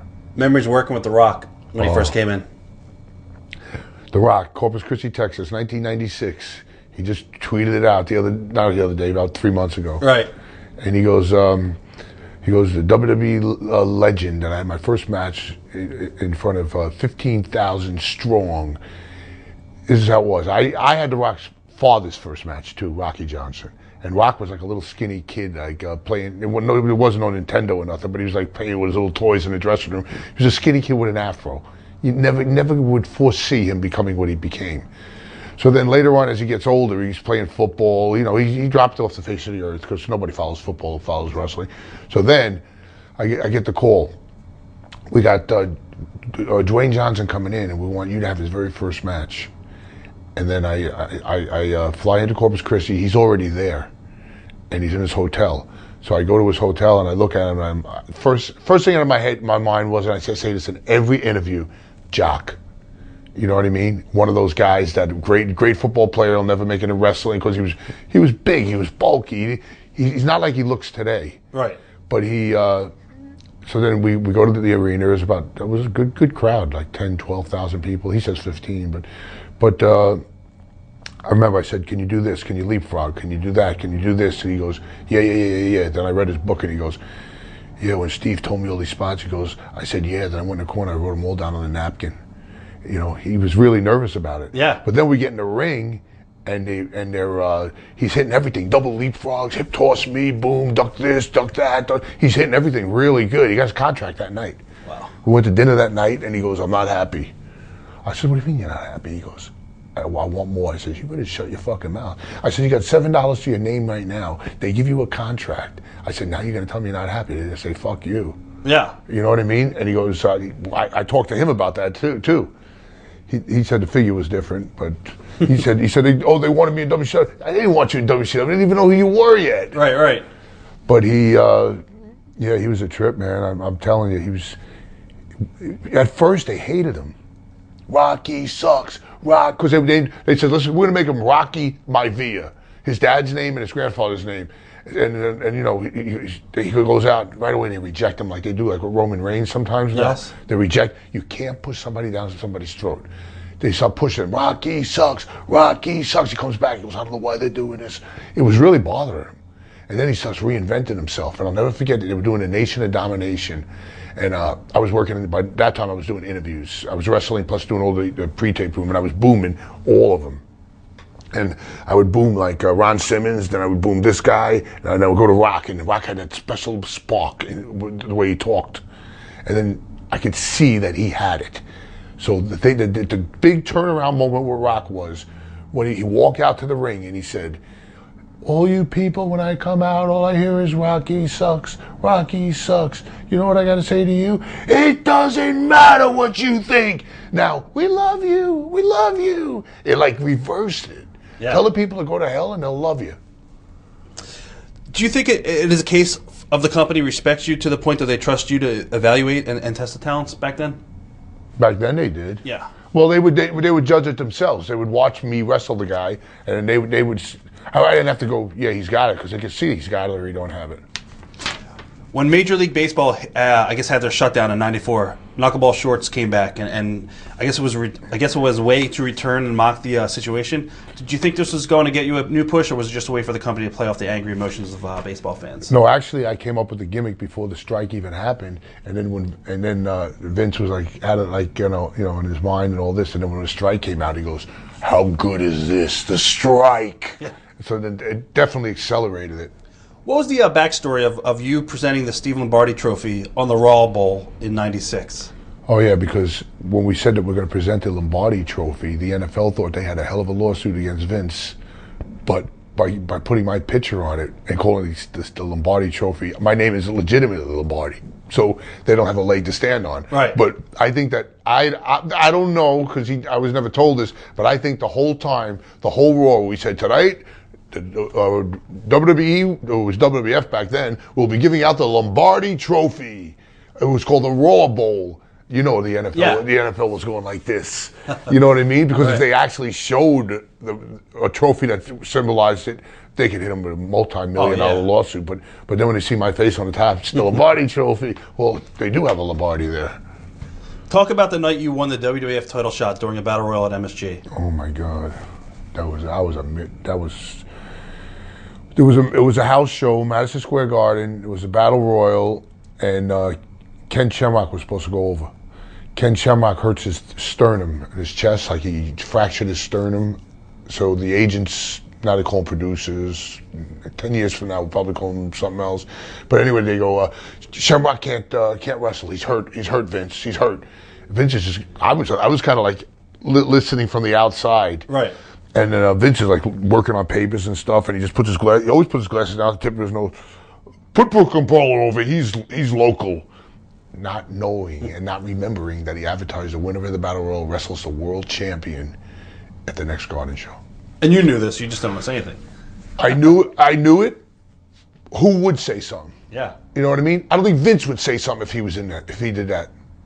So then I come back and I told all the agents, Jack Lanzer and all these guys, I said, well, you're not going to get your match. You're not going to get your match. I said, well, I'm certainly going to go to Vince. I go, Vince, if I didn't know, I says, I can't believe this. I go, you advertised the winner of the Battle Royal is wrestles the world champion in the next show. He just looks at me and he goes, you got your match. You know, he always does it with that little bit of hey, son, you know what I mean? Yeah. And then I had the match, and I was supposed to wrestle Brett. And then the Montreal Screwjob happened. But Brett, if you talk to Brett, if you ever interviewed Brett, did you ever interview Brett? 3 times, yeah. Ask him about that. Brett told Vince, I will put Brooklyn Brawler over for the title, but I won't put Shawn over because he was that adamant about it. And he told me that if it did happen before the Montreal Screwjob, he wasn't going to kick out. Wow. And I said, I'm going to get in trouble. You know what's going to happen? I'll be covering him, and then he won't kick out, and then they'll say, hey, no. Well, Vince would he'd fire me right there. Oh, yeah. Even though it's not my fault. I would have to throw my body off of Brett, and they would say, that looks stupid, you know? But then the Montreal Screwjob happens, and then Shawn Michaels now has to take that part and wrestle me. But Shawn wasn't the Shawn he was of today.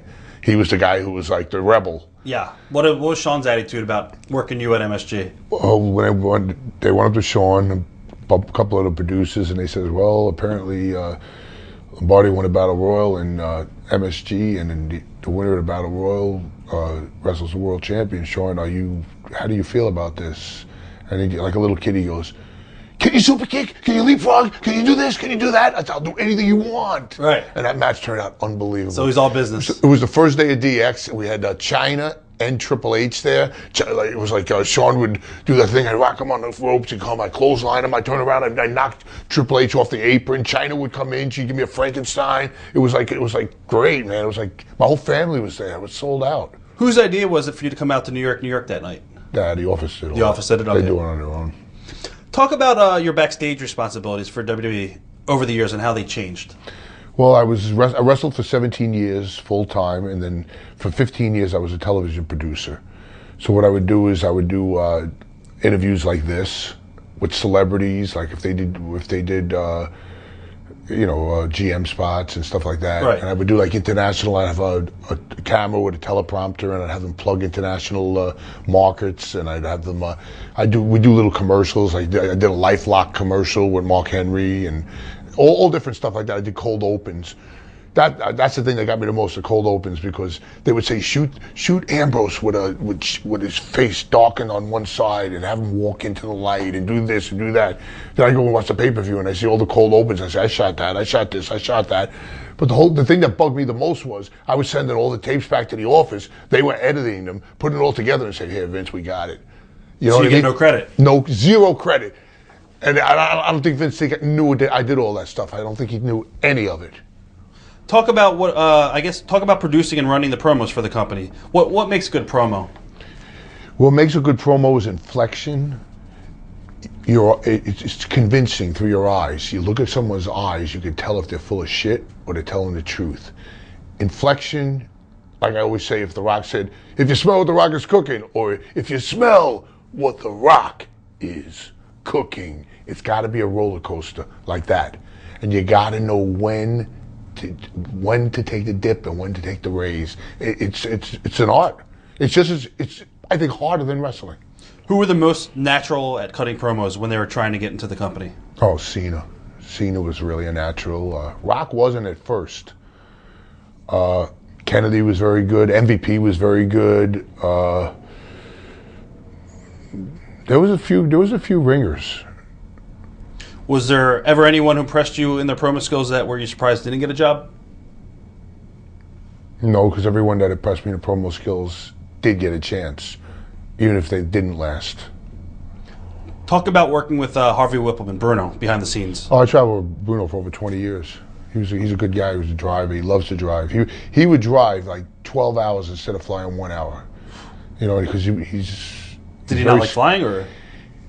He got traumatized. One time we were on a red eye from like L.A. to New York or something like that, and the plane had such bad turbulence where all the oxygen masks fell, and it was scary. I mean, so he had an anxiety attack on anxiety. We thought we were going to die, and then it wasn't just like your normal, like it was like boom, boom. All the overheads opened, bags were flying out, and so he got traumatized by airplanes. I don't like to drive. I'm sick of driving. Yeah. He loves to drive, even though he was in a traumatic car wreck with Gorilla Monsoon's son, and his son got killed. Remember Joey Morella? Yeah, Joey. Yeah, he was in the car with Joey Morella. Joey goes, "Go to sleep, Bruno, and I'll wake you up if I need you to take over." So Bruno puts his seat all the way back, and then Joey falls asleep behind the wheel, goes off at exit 5 of the Jersey Turnpike, goes through trees. The car flips like 5 times. Joey's like almost decapitated, and then the car's sideways, and he had a seatbelt on, and Bruno's on the bottom side. He had to climb over Joey's body and go out the window, and he's not scared to drive, but that's crazy. Yeah, he loves to drive. Do you think he gets the respect that he deserves for what he does for the company? Bruno? Yeah. No. He does everything. He's like the go-to guy to get anything done. Right. What are the biggest misconceptions about WWE by people who are criticizing the company or reporting on it? Like, give me an example. Oh, the sheets, websites. I think all bitter. I think the people that knock the company are bitter people. I don't have any bitterness in me at all. Now, you're working behind the scenes, doing promos. Were you at wrestling at the same time at all, or being on the road? Occasionally. Like, Vince threw me in a 6-man at Barclays Center in 2012, because it was our first show at the Barclays Center. So I was actually doing promos and stuff like that, and then he threw me in there, and then he puts me over. Right. And then little things. It would always be like cameos, stuff like that. Memories of Randy Savage. Oh, yeah. I love Randy Savage. He was a great guy. I wrestled him like once or twice, and he... one time I was when I first started out in the business, I used to put stuff on the back of my wrestling tights and said, "I'm coming up," and I'm, with all these different little sayings. And Savage, "Oh yeah, brother, I like what you're doing." He goes, "I like that you got some kind of interest, that you're using creativity." He was doing that to me. I'm like, "Holy shit, man, this is great." What about Elizabeth? Elizabeth was a sweetheart. Randy was high strung. You know what I mean? They were like complete opposites. We've done a lot of interviews with guys, and they said that at times that he would lock her in dressing room closets and stuff like that. Not true. Not true at all? Not true. Do you believe the Randy Savage Stephanie rumors to be true? No. Do you know what I'm talking about? Yes. Okay. Why do you think the company never brought him back? Well, I think it was his choice. He double-crossed Vince, and he was supposed to be on Raw, and then he winds up on Nitro the same night. You know what I mean? Would you bring him back? You think that was what the heat stems from? Yeah, it was. He created the heat. Okay. Thoughts on the Monday Night War? I think the Monday Night Wars were great. Competition always makes something, makes the product better, and they were kicking our ass for a long time. Did you see the tension behind the scenes? Well, they used to have Howard sitting by the trucks outside looking at the Nitro and reporting everything that happened, and then like Eric was doing things like giving our finishes because we weren't live, but that's where the problem came, where they did away with enhancement guys and all that stuff. That was the best way to do it. Once Nitro began taking control of the ratings, how did things change behind the scenes for WWF? They cut the budget. Vince had like little meetings, and he says, "Well, I don't own a network like Ted Turner, and I don't have endless pockets like Ted Turner, and this and that."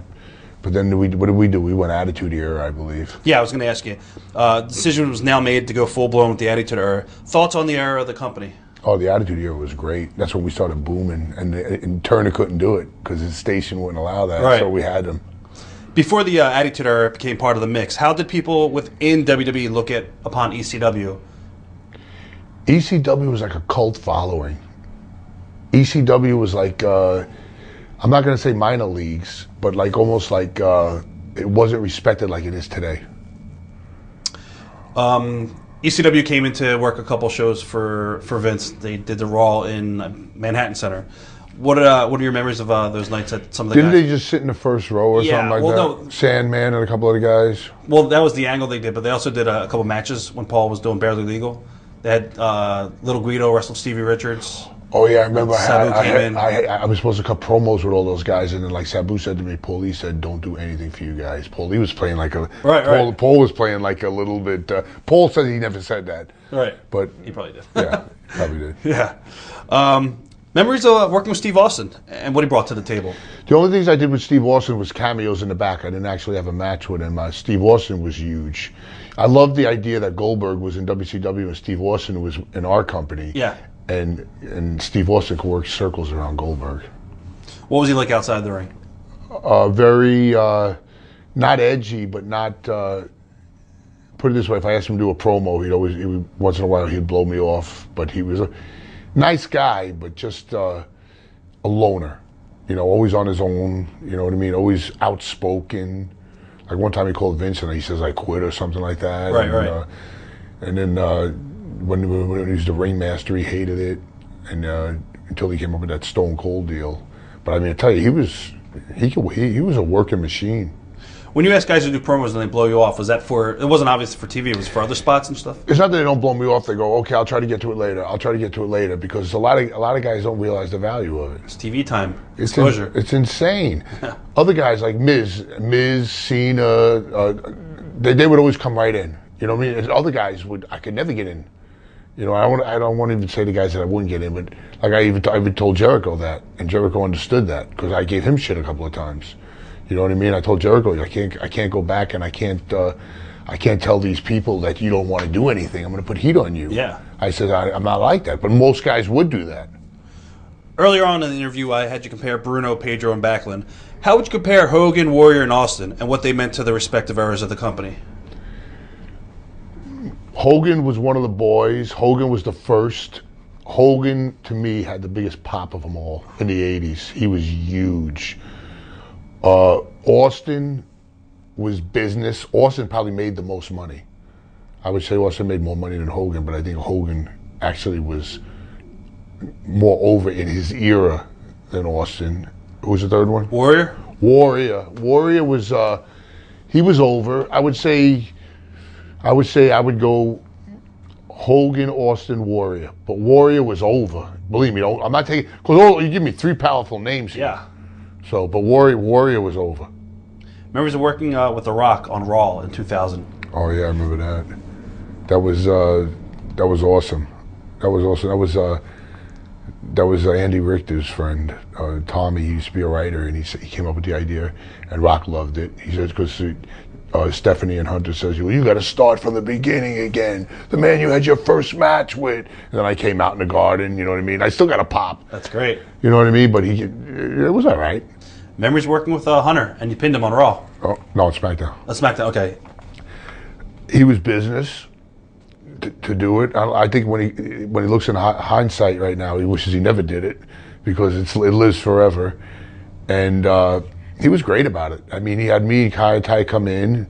No, it was Mankind who made me and Kai and Tai come in, face Hunter, and he gave them both the pedigree, and then he won't give it to me. But actually, Jericho came in the ring, gave him the bulldog, did the flip on him, went out. Referee's down. But when I look at the footage back, the referee's looking right at us. I see all the mistakes, you know. Right. But I still beat the game. Thoughts on Hunter as a person? Good business person. Big politician? No. He doesn't. When you're in his position, you don't have to be a politician. Yeah. No. Did you see the potential in him early on?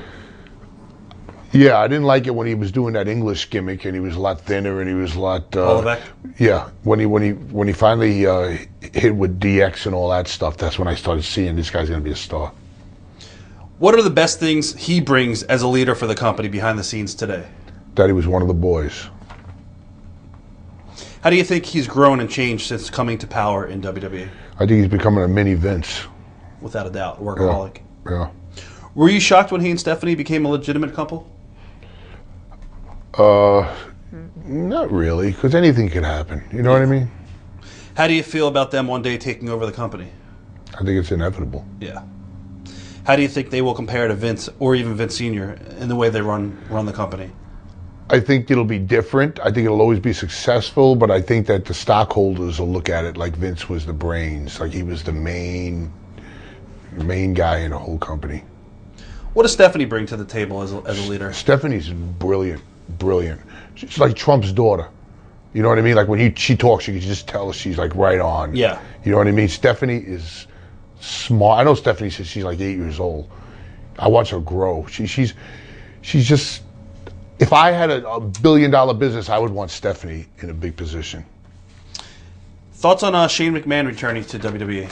Shane's crazy, man. Shane's like a different breed, you know. Yeah. He's like a wild man. He wants to jump off things, and I think it's great. It was good shock value. I think I wasn't crazy about him going one-on-one with Undertaker and coming so close to beating Undertaker fresh. I didn't like that. But I like the fact that he's so ballsy that he jumped off the cage. He could have legitimately killed himself right there. Without a doubt. No. How shocking was it at the time when he exited the company? Were you shocked that he left? No, because his dad probably gave him like $200 million and said, go out on your own, do your own thing. And he opened a Harley business in Brooklyn, and he opened up... Overseas, he was doing... Oh, he's doing overseas. Some with China or some... Yeah. Do you think Vince picked Stephanie over Shane? And if so, why would that be the case? I think Stephanie picked the company over Shane picking the company. I think Stephanie was more of a business. I'm not knocking Shane. Shane is, he's like I'm trying to look for the word, like a wild child. You know what I mean? Like Shane's wild. You give him the whole company, you no telling what he would do. Like he always says, I want to have WrestleMania on the moon. You know what I mean? Yeah. There's got to be certain limitations. Do you think Vince will actually ever give up control of the company to anyone, or is he just going to die in this business? Well, I think he's going to have no choice. He's 71 years old right now. You know, he'll be 72 in August. How long can you go? What do you think drives Vince? I think if Vince did not work in this business, he would die. Obviously, he has all the money in the world. So what do you think still drives him? I don't know, because I think I think once you get that far and you grow a company that big, you just don't want to go sit on your yacht and go down to, go hang out in Hawaii. I don't know. I really don't know. No one will know. What drives Ted Turner to still be in business? What drives, you know what I mean? What are the best lessons you've learned about life in the pro wrestling business? The best things in life are do what you're asked. Don't ask any questions. And you'll get longevity. And then when longevity does not mean forever, and when the longevity finally parts ways, like bitter and have no bitterness at all. I never have said a bad word about the company. Memories of the day WWE bought WCW. Oh my God, scary. Scary for WCW talent. I remember Buff Bagwell coming in and they told me they don't want him to wear the hat. Oof. We did an interview with Bagwell and he talked all about that. About me doing it, telling him that? I don't think he brought up your name, but he buried Jim Ross a lot.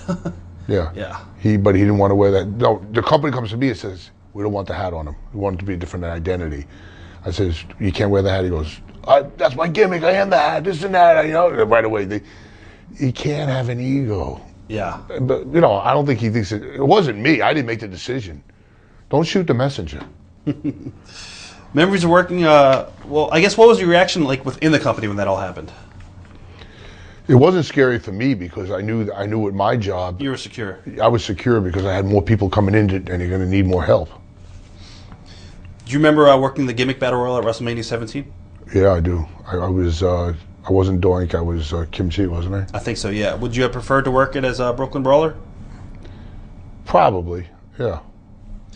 What led to the idea of you turning heel in New York and becoming the Boston Brawler? Oh my God, that really broke my heart. But they just wrote it in like that. They wrote in where they said if you take that New York Yankees shirt off and say now you're the Boston Brawler, they're gonna start a riot. I'm telling you, that was real heat. Did you feel like you were turning on the Yankees? I felt like I was turning on my all of New York, all of Brooklyn. Anybody from the Yankees organization contact you at all? No, but I did wrestle in Florida with George Steinbrenner in the first row with his grandson with the Yankee shirt on. Right. I thought that was pretty cool.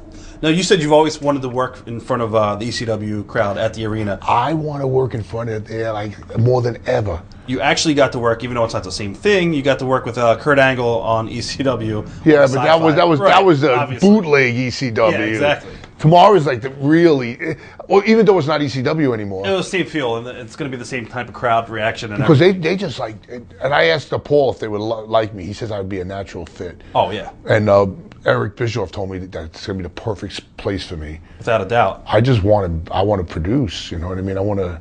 Like, what do they expect? Is it like it used to be? It's like the same kind of fans, rabid fans, and they're really it's 1,000 smart marks.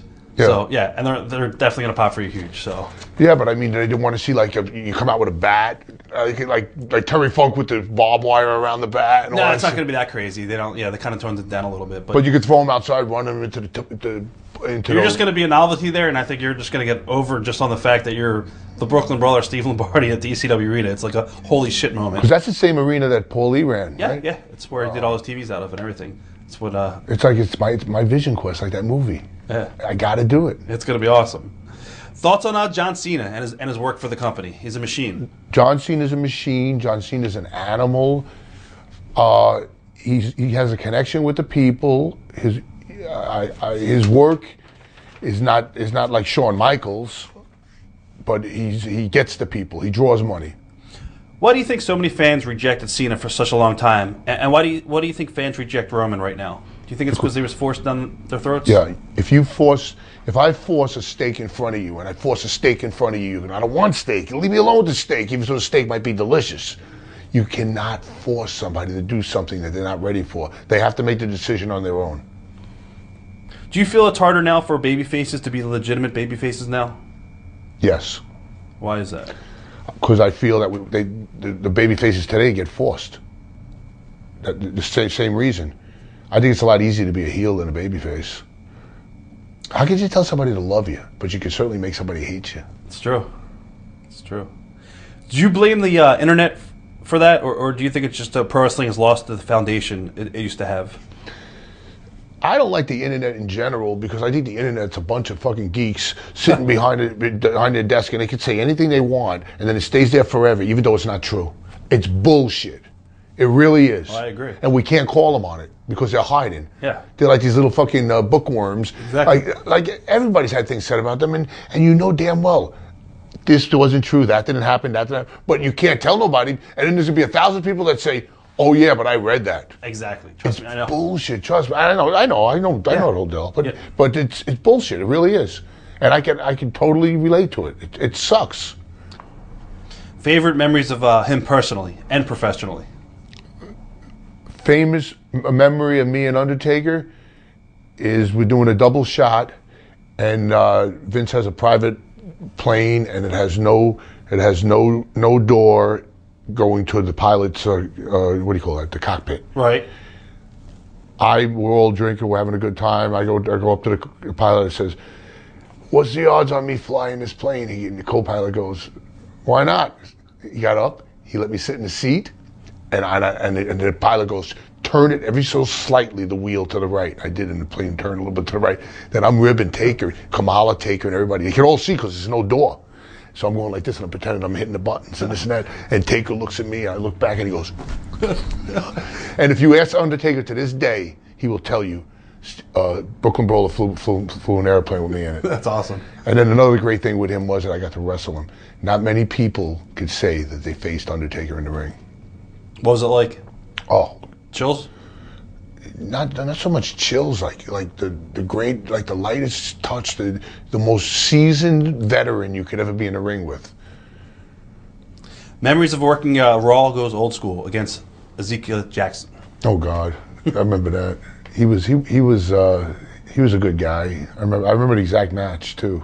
But it was just fun to get out there again. When you don't wrestle for years and years, and then they say, "Oh, you're on Raw tonight." Wow, man, that's cool. How excited were you when you first got your action figure? Oh, I was pretty excited. You know, I still have it to this day. And I still sign a bunch of them. Much tomorrow, I'll probably sign about 50 to 100 of them. But Jack Pacific says none of them ever sold. When WWE debuted at the Barclays Center, you were booked as a surprise partner, teaming with The Miz. I think it was and Alberto against 3MB. Memories of that moment? Yes, yeah. Any memories? God. Oh yeah, huge memories. They call me up. The office calls me up. They go, "You're going to be working at the Barclays Center," and the person that called me up, I'm not going to say his name, but he goes, "I don't know how they're going to pull this one off." That's a great thing to say to somebody, right? Right. But so I get to the Barclays Center and I find out it's a 6-man. It's going to be me, Miz, and Alberto against 3MB. And I say to the writers, I go, "Oh, I guess I'm doing the job as usual." They said, "No, you're going over." I went, "Oh my God." Then I got to figure out what am I going to use for a finish. So I'm practicing all these different things. They got the mats in there. I'm going to do this big ass bump on top of Ginger. What's his name? Ginger Mahad? You know the guy. Yeah. I don't know how to say his name. Ginger Mahad, right? Yeah, Ginger Mahad. Yeah. Mahal. Ginger Mahal. Yeah. So he's watching me do this thing, and I'm saying, "I'm not going to do this to you. I'll tell you what, I'm just going to use a Boston crab." That's what I use to this day. Right. I use a Boston crab. It's easy. Yeah. You can do it to anybody. You can do it to fat kids, skinny kids. You can do it to anybody. Why do you think that every so often the WWE made sure to include you in moments like that? And what did that mean personally to you? Well, it was nostalgic, first of all. They're going into Brooklyn. What are we going to give Brooklyn? First time ever in a Barclays Center. And it meant a lot to me. It freaked me out, man. All the little cameos, the garden, all these little things they did for me were, it was like magical, man. I loved it. Now I got a ton. You know what would be equivalent to that? Me walking out tomorrow with Paul. Oh yeah, well, Would they erupt? oh my God, yeah, well, they would go crazy. Oh my, but Paul would never do Paul it. hates going back to that building. Does he? Even when they did the documentary for WWE, he didn't want to do that. Like too many memories? He just doesn't. He just wants that to be a different part of his life. Oh my But God. I think deep down he's still, whatever. If he ever walked out, oh God, That'd be crazy. he's great. I love Paul. Yeah. I'm going to mention some names, and then I got some follow-up questions on some other stuff, and we could probably wrap it up within the next 45 minutes. But the names that I mentioned, any thoughts, any stories that come to mind? Howard Finkel. Howard Finkel, longest, Vince's very first employee. Good guy? Good guy. The Hebners. The Hebners, I never had a problem with them. When they first came in, they were good to do the switch with the refereeing and all that kind of stuff. I never had any personal problems. Kurt Hennig. Kurt Hennig, I love Kurt. I had my first match in my whole life against him. He brought you up to Portland, too. Yeah. He was a ribber. One time we were in... oh God! One time he used to stop at pet stores and buy like white mice that they would feed to like animals, like snakes and shit, and they were all dead, and he put it in everybody's pockets and in their bags and stuff. And you bring the bag home, you open up, and there's dead mice in it, all stuff like that, But great guy. The Killer Bees.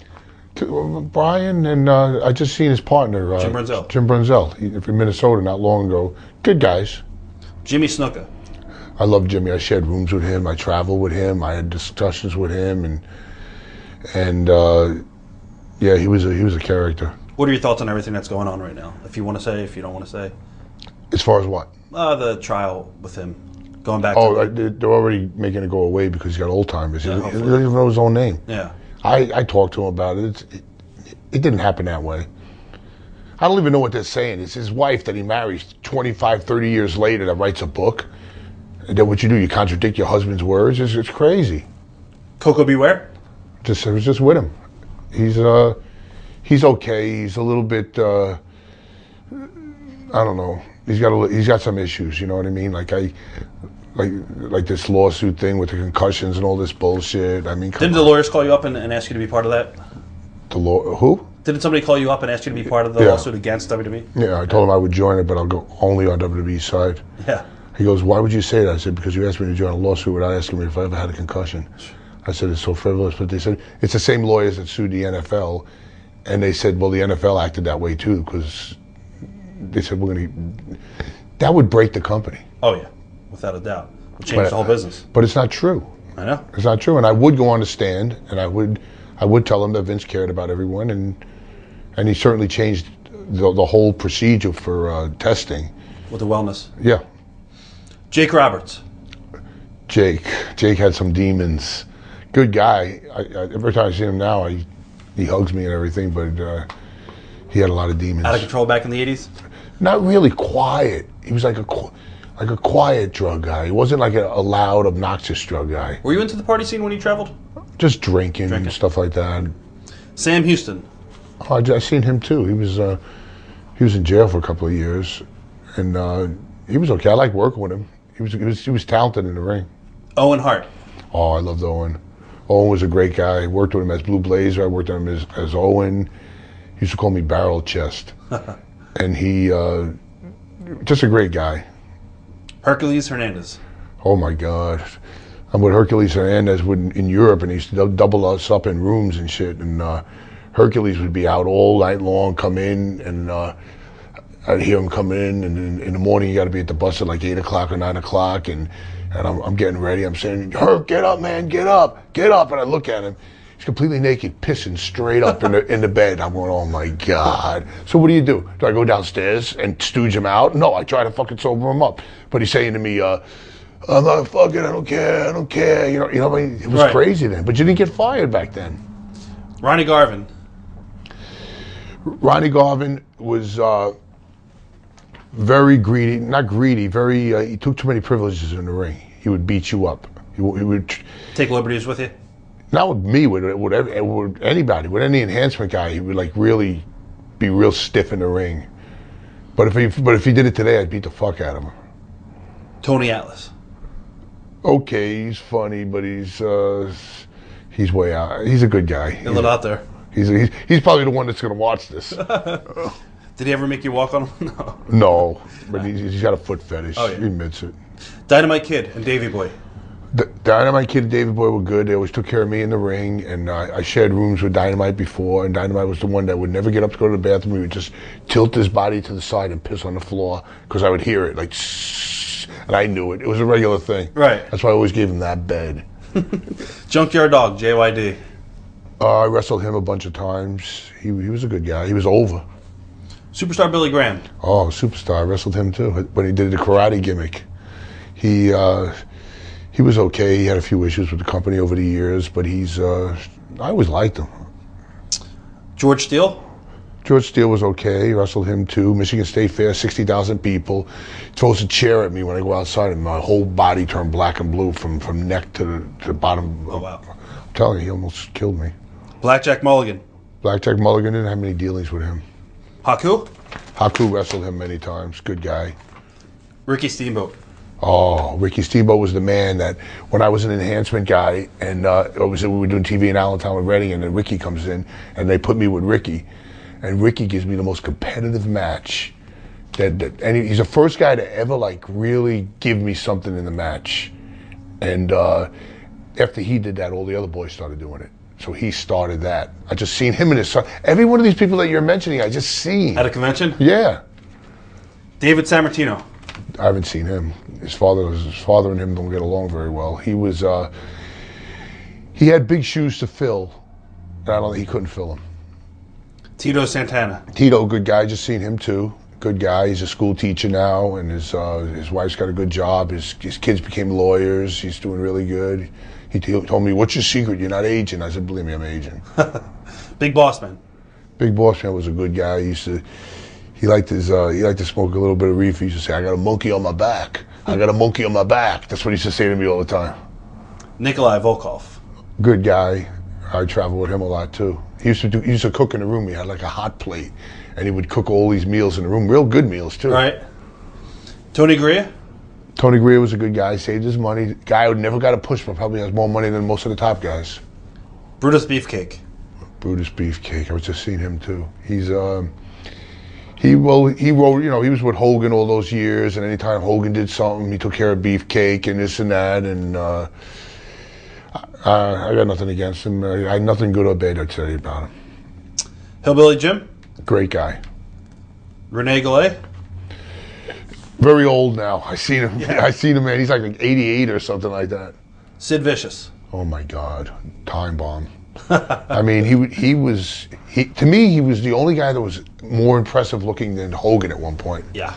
You know, he was bigger, he was taller. 1991. It was just if he would just do business, he would have been a multimillionaire today. Without a doubt. Tatanka. Tatanka's a great guy. Kevin Nash. Oh, I love Kevin Nash. He just turned me on to these that Timothy Beale kid, and I'm going to do movies with him because of Kevin Nash. Kevin's doing 3 of them with him now. Bam Bam Bigelow. He was a good guy. I like Bam Bam. Savio Vega. Savio Vega. When he came in, everybody was like, he's going to be the biggest thing ever when we see Savio Vega. And I looked at him, I said, I don't know. I don't see the look, but good guy. Lex Luger. Just seen him too. He's in a wheelchair now. He was very more into bodybuilding probably than he was into wrestling. But he found God. You know what I mean? I didn't know God was lost. And don't find God when something goes wrong. I'm not knocking Lex. Right. I'm just saying, I like people that if they're going to be religious before the bad thing happens. Chris Benoit. Chris was a very religious person, and his wife Nancy had surgery. She had like a fused disc in her neck or something like that, and I called him up and I said, Chris, just checking on Nancy, making sure she's okay. And he called me back and he goes, you touched my heart. He goes, you cared enough to call my house about my wife and this and that. So then when he didn't show up that night, I kept calling his phone. And I said to myself, oh my God, now I'm going to be on record. Right. You know what I mean? What are your thoughts on that whole I don't know. He never failed a drug test. He never failed. And the drug test ain't a work. Right. I mean, because it's an independent drug testing company. It's a publicly traded company. They're not going to allow that. They're not going to let people get away with it. Edge. Edge is a good guy. Eddie Guerrero. Eddie Guerrero, good guy, hothead. Then becomes a loving guy. He worked ECW. He worked ECW and Ring of Honor. Yeah. Yeah, talent. His expressions alone. Bubba and Devon. Oh, I love Bubba and Devon. X-Pac? I love X-Pac. One of my favorite opponents of all time. Memories of working your last match for the company against Ryback. Oh my God, that was all off of the 6-man, and then the day after Vince was kind of ribbing me over the whole thing. You know what I mean? Right. And then there's a whole story behind that I'm saving for the book. But the next day they put me with Ryback, and then Ryback had the ultimate respect. Did you see the match? Yeah. Ryback sold his ass off for me. Oh, yeah. You know what I mean? He didn't squash me. What was the key to having longevity in WWE? I don't think there's any specific answer to having longevity. Just be a good person, be a good-hearted person, and just do what you're told to do. It's not that hard. It really isn't. So pretty much you went to the company and you asked for your release? They didn't? No comment. Okay. Oh, that's right. Okay. There were some rumors that why you left the company or whatever. That's internet gossip again. Right. It was something about the Taz show or something like that. You had heat for calling it Taz show. That's one of those internet people. Not true then. Okay. Not true. CM Punk. Thoughts on Punk? I like Punk. I just watched a video with you and Punk. Which one? The one where these two guys came up to him and they were interrupting his conversation with you or some shit like that. I think he slapped me or something, pushed me or something like that. I just watched that not long ago. Yeah, it was Ring of Honor. I think Punk was a good guy. He made his money and he just got sick of it. Yeah. What do you think about him getting involved with UFC? I think it was a brilliant move because he knew what did he make, $360,000 and an extra $60 for wearing a logo or some shit. I think he's smart. I would do it. I'll go in there for that kind of money. They just won't pay it. So now, what are you doing after the WWE deal? Pretty much doing. I'm working more now than I did then. I'm doing better now than I did then. I'm doing indies. I'm doing. There's a territory that's opening up in Michigan. I live in Michigan, so what we're doing is the guy who owns the company in Michigan, he's got a backer, a doctor who's going to give him like $150,000 to put into the company, right? Only if I run it. So I got to do the finishes. I got to do the payoffs. I got to bring the talent in. So what do I do? First day in, I completely fire 3 people that I find out are stealing, and then and now what I'm doing is I'm cutting the budget. I'm creating stars instead of paying this guy $3,000 to come in. Yeah, that's crazy. You can't do it. How's pro wrestling changed on that level from when you broke into the business? As far as the indies now? Yeah, totally different, right? Yeah, but it's great because I got so much knowledge, you know what I mean? I could go into the indies now and I could, that's why I'm so excited about tomorrow too, because Bubba and then told me this is such a great run show, you know what I mean? So I want to see how you guys operate because I want to bring this all home to UCW. Do you think WWE might put you in the Hall of Fame one day? Nah, I don't know. I doubt it because I think they look at titles and belts and things like that, and but you never know. They have some actors and stuff like Pete Rose. Yeah, well, that's a celebrity. Yeah. The celebrity wing. They put Coco in there. You know. Any regrets when it comes to your time in WWE? No regrets. You never really went out and worked other territories such as NWA or AWA back in the day. Why was that? And did you not regret spreading your wings beyond WWE, or were you just happy being? Well, the people that did that either got released or let go. I was just there forever. But I did wrestle in Memphis a couple of times. I wrestled in Japan 4 times. Beyond Hugh Jackman, any favorite celebrity interactions? Oh yeah, Trump. I got along good with Trump. I got along good with Florence Henderson. I got along good with, there was so many of them. The Southern guy, the comedian, what the hell is his name? I forget his name now. I don't remember. It's my mind. You'll know him. You know who he is. He does all the comedy acts. He talks Southern. He did a movie with Santino. Do you remember? Yeah, I don't remember. Whatever. It don't matter. What is your advice for talents trying to get into the company? Oh, trying to get a company now? Trying to get into the company. Get cardiovascular fit. Be in the best shape of your life because they will destroy you. That's what Billy Gunn said too. Oh my God, they will take you to the limit. Like you see these shows, like these ninja shows.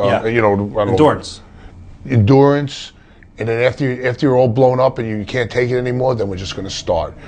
But they're trying to weed out the ones that don't want it. The ones that want it, will make it. Would you ever want to return there one day? To where? WWE? Yeah, or you pretty much. No, why would I? Been there, done that. Been there, done that. Moving on, doing great now. What was your favorite cities to visit or arenas to perform in? I love the Barclays Center. I love Madison Square Garden. I love that I wrestled in Wembley Arena. I love that I wrestled in Royal Albert Hall in London. I love that I wrestled all over Australia. I love that I wrestled in India. I love that I wrestled in Kuwait. I've wrestled everywhere. So many guys are banged up from their time on the road and the bumps that they have taken. How are you feeling these days physically? Physically, I'm in better shape now than when I was 25. Wow. You had, neck surgery over a decade ago? Yeah, I had minimally invasive neurosurgery through my throat and my neck, and I had 2 lower back minimally invasive surgeries. But they were all like you're in the gym the next day. It's crazy. That's a new surgery, right? Yeah. What's the best and worst thing about not being on the WWE road schedule anymore? The best thing about not being on the WWE work schedule is I got all the knowledge and I brought it with me and it's working for me. It's really, I love it. That was the best thing. The worst thing about not being WWE, There is no worse thing, but I'm just saying I can't think of an answer for that.